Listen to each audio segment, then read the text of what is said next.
Welcome to episode 8 of QB Room. It's finally here. We said it back in week 1 that we won't give you our top 25 until week 8. So, tonight's the night. We announce our QB Room top 25. The Huskies prevail in a tight one versus Oregon as Penix Jr. and Bo Nix put on a show. There was another Pac-12 QB that may have lost his seat in the Heisman race. Plus, clearly Stanford loves the game as they exposed Coach Prime in what was one of the greatest comebacks in school history. All that and more as a brand new episode of QB Room starts right now. QB Room is sponsored by Auto Wiper Blades. Why wait until your visibility is compromised before changing your wiper blades? Drive safe with clear vision year-round. Built for all weather climates and a fast and easy install, Auto Wiper Blades makes wiper blade maintenance simple. Visit autoblades.com for your 100-day test drive now. Jason, time to flex your Rolex, baby. You know what time it is. Coach Prime, does he love the game as much as you, Cardinal? Game. It was so funny. I'm probably like every other person in America that night. Getting home from dinner, I keep checking my phone. I'm like, this is a blowout. What's going on? Obviously, I got a little baby, so I sit down on the couch. I was like, how bad can this get? It's 29-0. Let's watch the rest of the game. Boom. 97-yard touchdown. And we'll get to Alec, that kid. Oh, boy. He impressed some scouts if he didn't already put some heads on. Yep. But it was just right away. It was like 7 points. I think to go down, get another 7 points, put 19 points in the third quarter. I'm like, okay, they got a shot. And I'm like, is Colorado really going to do this? And that was one big thing I noticed was Colorado's still trying to play this high-octane offense, but they're going 3-0. So stupid. It's so dumb. And the funniest part was it was like high school football. There was a point in time where Troy Taylor called a slant route like 6 times in a row. Oh, yeah. And they just kept going backside slant, and it would get like 6 or 7 yards, kind of like, in high school you'd run your favorite little like run play. And it was just bread and butter. But, I mean, hats off to Stanford. It reminds me of when, like, Harbaugh, we got our first win against USC, another big rivalry or an upset, so to speak. Hopefully that's a stepping stone for them. I mean, Ashton Daniels, that was a big thing. You probably heard a lot of it. They're like, they need a quarterback to step up. They have a lot of good, talented receivers that showed at the second half. He stepped up, 27-45. 396 yards and 4 touchdowns. Pretty sure that all came in the third and fourth quarter. Exactly. I can't believe I'm saying that. And then our boy on the other side of the plate, Shedeur Sanders, 33-47, 400 yards, 5 touchdowns, 1 pick. But that pick cost him the game. Yeah. It was third down. So bad. There was a coach that talked about accusing him of pat statting. It's hard not 100%. To agree with him. It's like, not just him. It's not. It's Dion. It's Dion. It's for sure. You just mentioned it. Their first 3 drives, they threw the ball. They ran the ball 1 time out of halftime. You're up 29-0. Yeah. Stop trying to win your kid the Heisman, bro. Right. That's all you're trying to do. Like that. That's what bothered me was you come out of halftime and it's 29-0. How do you not just go out down there and at least, you can throw the ball 2 out of 3 downs, but you got to mix it up a little bit. Stanford, it was like Stanford played perfect.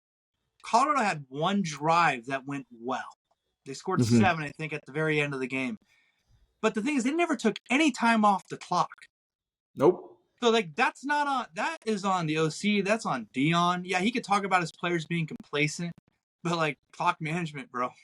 The other thing, too, man, they are now your best friend when you're up 29-0. Yeah, they're now the most penalized team in college football. Travis Hunter, first game back, that third down play where he goes ahead, 2-hand punch in the red zone on 3rd and 15. What are you doing? Use your head. Like that's where, I mean, I don't know if you punish a kid right away, but you don't send a message by taking him out, I guess. And that's odd because I believe I read he played over 150 snaps. I mean, those slant plays weren't just on number 23 on the one end. They went to Travis Hunter, and they were picking on him. The receiver. He did. Well, he he's will be a tired, bro. good. Like, He it's will first be. game Yeah. back. I mean, the first. 150 snaps. Yeah, I would like. It's one of those things where they say, like on the scouting report, maybe hopefully he figures it out. But that was a big receiver he went up against. He got bodied quite a bit. And in the NFL, if he ever gets to that point, and he will, like Yeah. that's going to be his weakness, and he's going to have to figure out a better way to guard those guys. But speaking of that big receiver, Yeah. who knew that Stanford went up north above the border to find this Oh, kid? Canada. Oh, Canada. Yeah, man. I mean, 13 catches, almost 300 yards. He got 97 on one of those. That was Yeah. impressive because I he don't want outran to. the entire secondary. Like he Yeah, had I don't want breakers. to. I don't want to not mention his name, even though I can probably butcher his last name. But I am Manor. I am Manor. I am Manor. I am Manor. 13 catches, man, 294 and 3 tugs, all in the second half.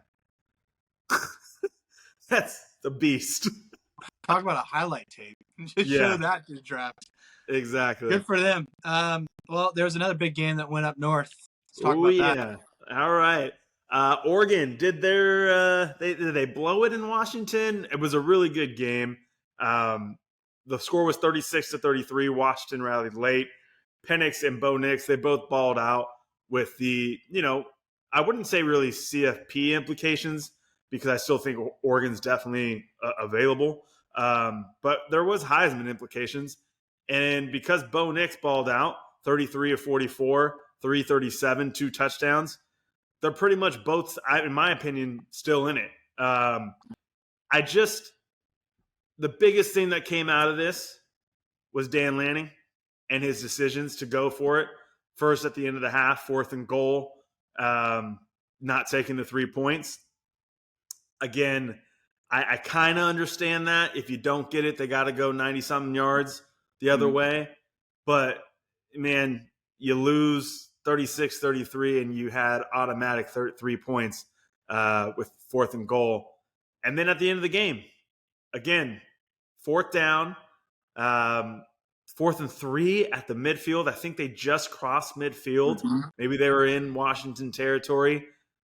But it was right under 2 minutes, man, or right at 2 minutes. And it's like, you punt, I get it. If you get the first down, the game's over. And we understand how he's aggressive and you pretty much can predict that he's going to do this every single time. But if you punt the ball and they only have one timeout, sure, it's the best offense in the country, but they got to go 80-something yards. Mm-hmm. And you're winning. Just let's not forget that. Like, you're winning. So, and they got to go score a touchdown. They don't just kick the field goal. They got to go score a touchdown. I think it would be a little bit different if they only had to score a field goal. Then I can kind of see that. Like, because if if you don't get it, sure, they're gonna be right there still. But I mean, maybe you get the ball back if you go 3 and out, or just a few plays. That last drive, though, it was 2-3 plays. It was 2 chunks. Exactly. So, and so maybe he knows something we don't. So I get it. To me, it didn't bug me much because I think the biggest thing, like you said, he was consistent. Sorry, yeah, I knew you would say no. He was consistent. Like, he was aggressive the entire game. Like, he was going to live and die on that sword, and he did. So it's easy to second guess it. Like, but a lot of times we see coaches that go for it and then back off the pedal, and do something, and then it's like, oh no, what's going on? But here, real quick, Michael Penix. Thinking about this, we're thinking about Shedeur and Michael Penix. This is why he will be a top 5 quarterback. So these guys, Shedeur and Michael, are the top 2 quarterbacks per stats, and Jaden Daniels right behind them. They've both thrown for almost 2,500 yards, 70% completion rate. The big thing right here is Shedeur has 34 sacks. Penix, 4. Wow. Tell me an NFL GM that will take any, like, they want the guy that gets the ball out of their hand and doesn't take sacks. He's smart. He's up here. He knows the situation. He knows down and distance. He knows, and completion doesn't hurt you. Sack does. And just imagine, that's amazing. Think about that. His completion rate's the same as Shedeur, and he's throwing the ball away. Likely. Yep. That's pretty good. His decision making's probably in the 90 percentile, which is elite. And so That's why they're undefeated, and maybe a little wrinkle we'll see in our top 25 is surprising ranking. We'll Yeah, see. and that's why he's. I mean, we're not technically doing it in this show, but I would say we both mutually agree he's probably top the Heisman right now again. Mm-hmm.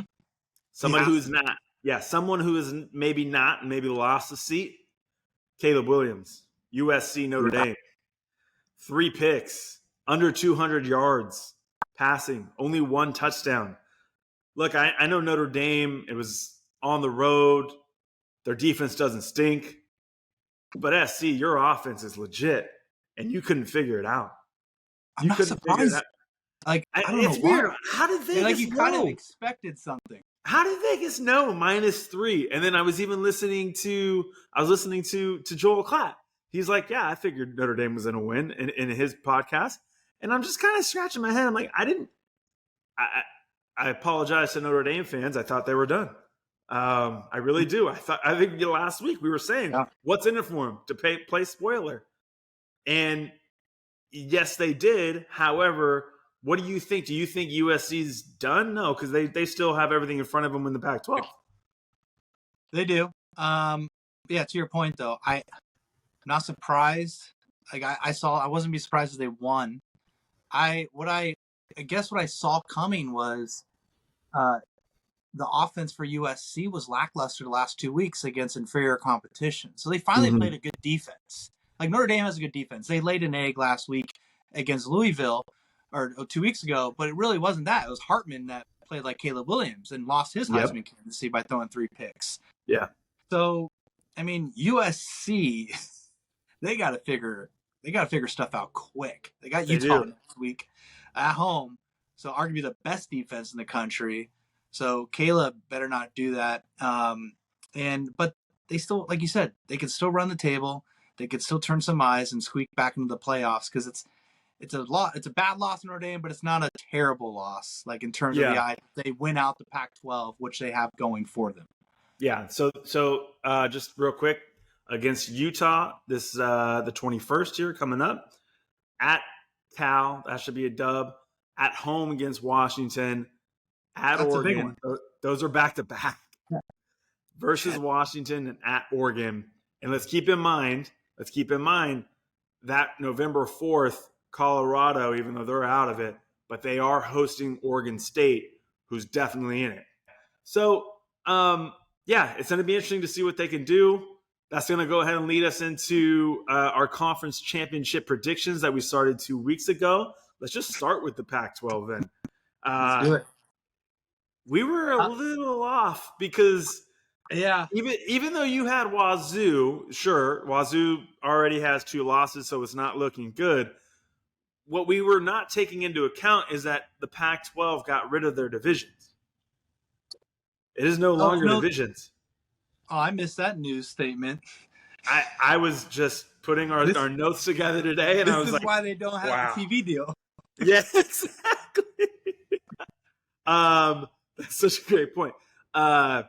So right now, if you look at their standings of the Pac-12, SC is still in front with 4-0, and then you have Washington at 3-0. I have SC and Washington in my Pac-12 championship. You had Wazoo being 1-2.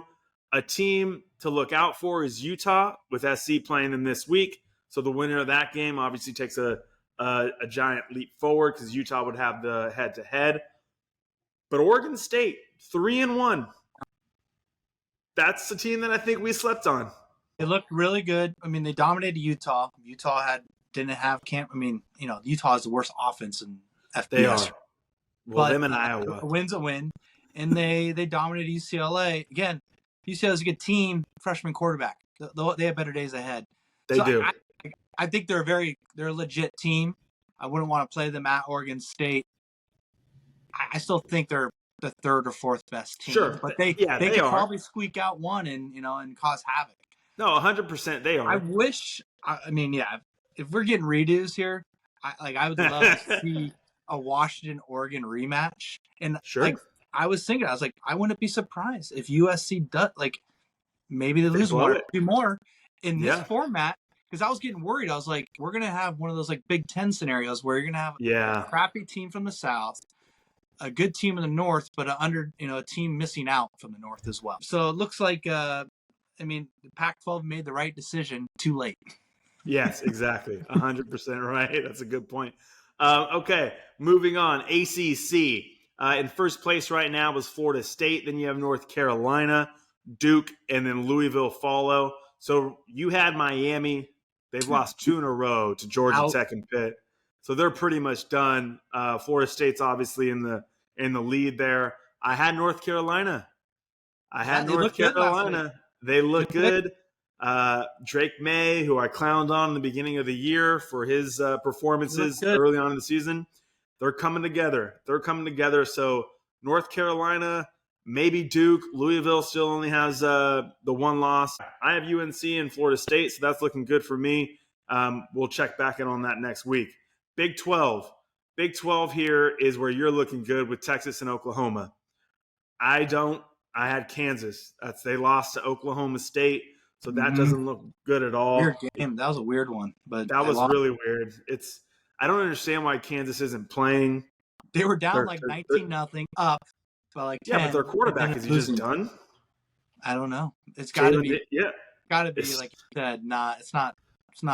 I don't think it's actually an injury. I think it's more of a team specific thing. Issue. Yeah. So you have a bunch of teams at 2-1 right now, including K-State. K-State, for some reason, always hangs in there at the end of the year for the Big 12. West Virginia, Penn State fan here. I need West Virginia to do good. They were upset against Houston on the last play of the game in a Hail Mary. So Houston part of the Big 12 now, and that's West Virginia's loss. Otherwise, if West Virginia pulled that one out, they'd be at the top with Oklahoma at 3-0 in conference. So for you, it's looking good, Oklahoma and Texas. And then for me right now, it's not because I had Kansas. Big Ten, your boys got a big game this week. Woo! Okay, so I was listening to some other podcasts as well.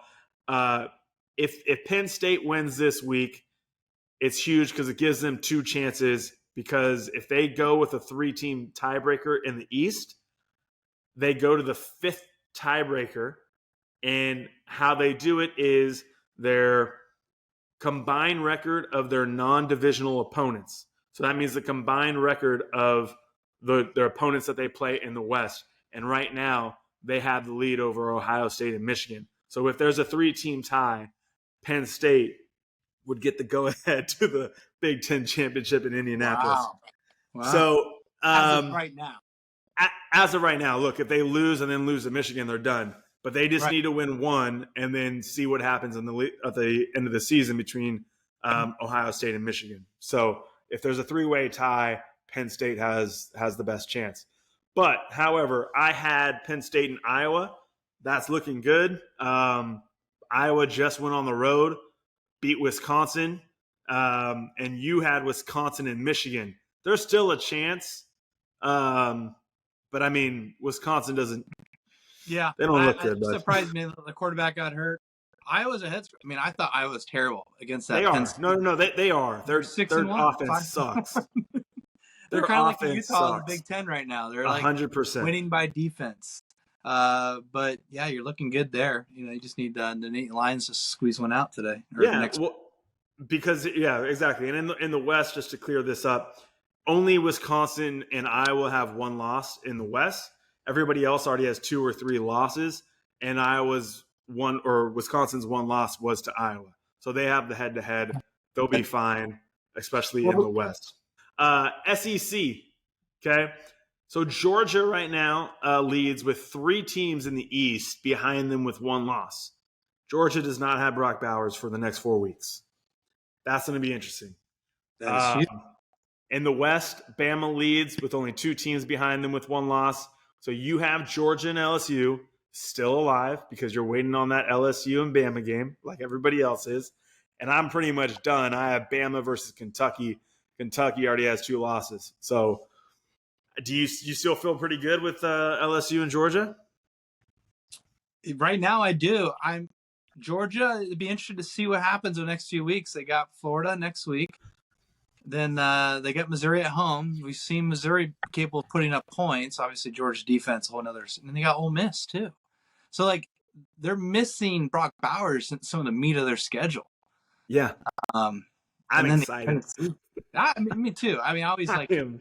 I love I chaos. I want love people it. to lose, but I like it right now. I mean, I think LSU's playing some good. They're getting better as long as they have the ball last and it's a tight game. I like them. Think about this. Think about this. What if LSU with 2 losses wins the SEC, and then you have someone in the Pac-12 with 2 losses winning the Pac-12? Be Like, amazing. what are you gonna do? What are you gonna do if you're the CFP and it's like, oh, we only have 4 teams. Someone with 1 loss, like Texas and Oklahoma, is probably gonna get through because they're Yep. only gonna end up with 1 loss. I would love it if there was 2 teams with 2 losses. Now, there's not going to be that because I think Florida State is in a run with it. But you can see Washington having 2 losses with their schedule. Yeah. You can see SC with 2 losses. You can see Oregon. Georgia, I can almost see Georgia. I can see them tripping up once. I can see them tripping up, the but title probably game. only once. Yeah. And now, like, do they give them a break because they at least made it to the title? I don't know, man. We're so West Coast freaking biased that we would love the SEC just out of it, no matter what. That'd be great. It Guarantee would a be. non-SEC champion. Yeah. Oh, that'd be good. All right. You ready to do this? Let's do it.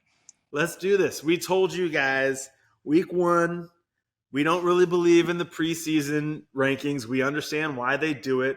That was more my rant than it was Forcier's, but I think I've got him piggybacked on me now, so I think he's a believer in that. Now, how it works was we rank our own top 25, 1 through 25 being the point system, and then we're going to add the team's 2 rankings together between me and Jason, and then that's going to go ahead and make a total point score, and the lower the score, the higher the ranking. Here we go. Do you want to start with 25? And we'll just list it, right? Yeah. Let's listen. Okay. Drum roll, please. Here we go. The Dukes of James Madison. Out of the Sun Belt, James Madison comes in at number 25. They are 7-0. Iowa, we just talked how poorly they are, but for some reason they're 6-1. And I want them to be ranked because, Penn State beat them 31-0, so it's going to look really good on their schedule. They are coming in at 24. Number 23, the mighty Green Wave of Tulane. They are 5-1. And at 22, Missouri. Missouri comes in at 22. They are 6-1 out of the SEC. Number 21, a little bit of a surprise. The Mountain West, the Air Force. What are they called? Air Force? The Air Force Academy. No, I know, but what the hell is their mascot? Why am I blanking? Falcons. The Falcons. It's so confusing because they have a lightning bolt. They're the best team in Colorado. Yes, I saw that. The best team in Colorado. But how confusing is that their logo is the lightning bolt, right? but they're called the Falcons. That's weird. Look that up. It's like Cardinal. It's like Cardinal and Tree.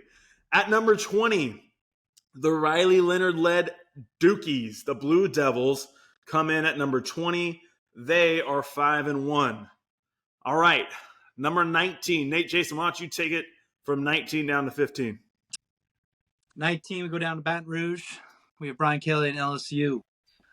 18 and slipping, USC, the Trojans. Whew, that's a big fall. It was a big fall. Staying in the Pac-12, we have Utah at 17. Mm-hmm. After a big win in spoiling someone's season, not quite the season, but we have Notre Dame at 16.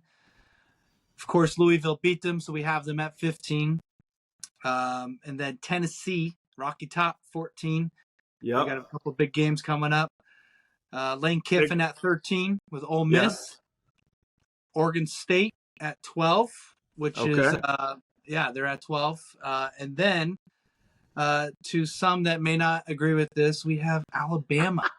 Yes, the Crimson Tide outside of the top 10. So just so everybody knows too, when we pretty much shared our top 25 with one another, We had not one team identical.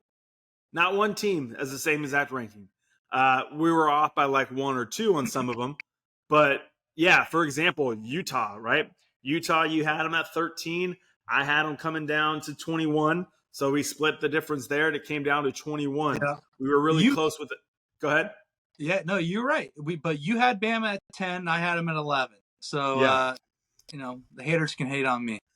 No, it's, man, like, you got it all in front of you. So prove it, right? You lost to Texas. It's fine. They almost gave up against Arkansas, too. Top 10. Here we go. The Tar Heels, North Carolina, led by Drake May. North Carolina is 6-0, so they are our second to lowest, or actually between Air Force and James Madison, left of the undefeated. So North Carolina comes in at number 10. At number 9, the Ducks of Oregon. Oregon is 6-1 after their loss to Washington. It's not that big of a drop. It was a really impressive game. I didn't think we were going to put them out of the top 10 like we did with USC.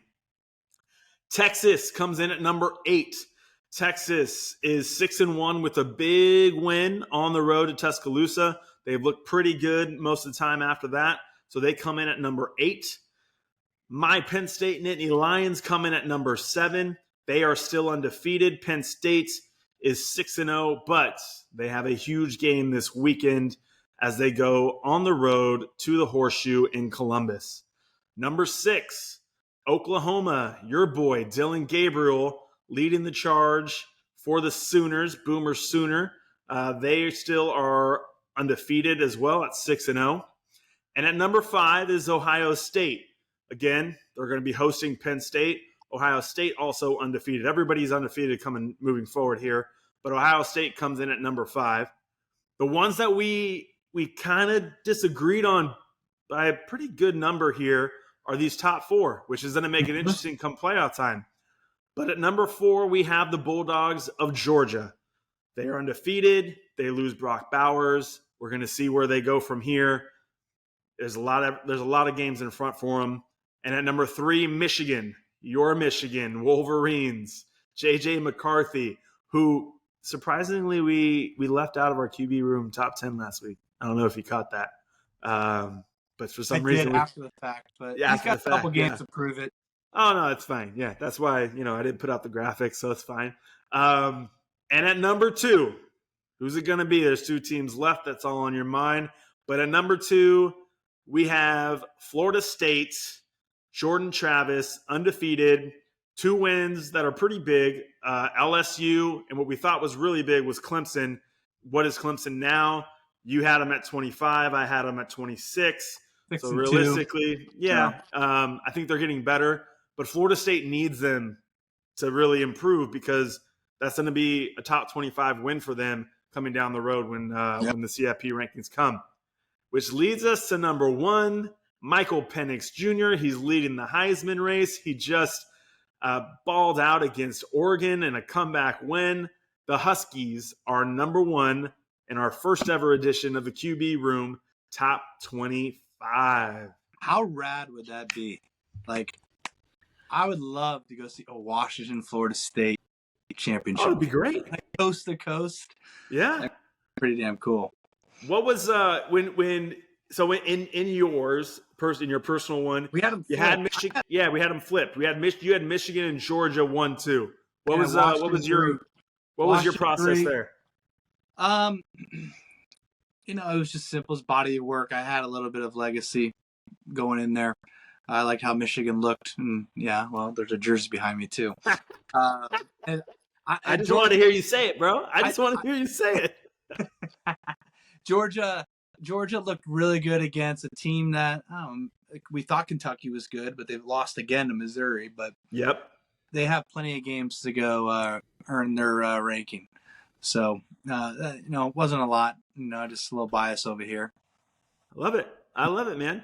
I had Penn State. I had them outside of 8. I had them at 9 in mine. Hard on them. Yeah. I was. I've watched them play. Their defense is the number 2 defense overall, right behind Michigan. In some categories, they're number 1 and Michigan is number 2. But I mean, I tried to tell myself, don't ask yourself who's going to win between the two. Like if I'm deciding between Oregon and Penn State, like I know on the field, I think Oregon is better. Now Penn State could win 4 out of Right. 10 games or 6 out of 10 games. That's fine. That's a really good matchup. That's why we have them there, kind of between 10 and 7, right? But I think what I did was I made sure first I tried to start from 25 down, and I was like, no, this ain't going to work. So I started at 1 and went all the way down 1 through 25. And I just wanted to make sure that things made sense, that, Notre Dame wasn't going to be in front of Louisville. They were going to, SC wasn't going to be in front of Notre Dame.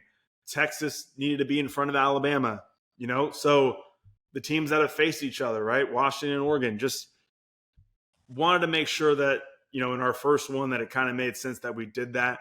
And I think it worked out. I really like the process that we did.